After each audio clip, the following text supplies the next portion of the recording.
kabayan? Kumusta po? Nandito po tayo ngayon sa Western Australia still, and we are with our employer, one of our employers here. Sir Chris. Si Chris is very kind employer. According to the worker that we already deployed to his company, he is actually working with him right now. And we hear so many kind words about Chris. Chris, thank you so much for taking care of our kababayans. Just say hello to most of our kababayans who are still in the Philippines. Yeah. You are already with one of our kababayans here, and Chris is actually looking into processing or hiring some more. They are doing roofings here in Australia, and most of their projects are commercial, residential.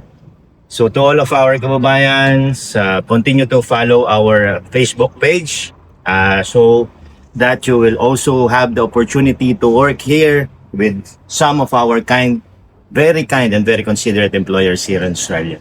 Thank you so much, Chris, for your time. Hope to see you soon again with more of our kababayans working with you, Mike. No worries. Cheers. Thank you so much, kabayan.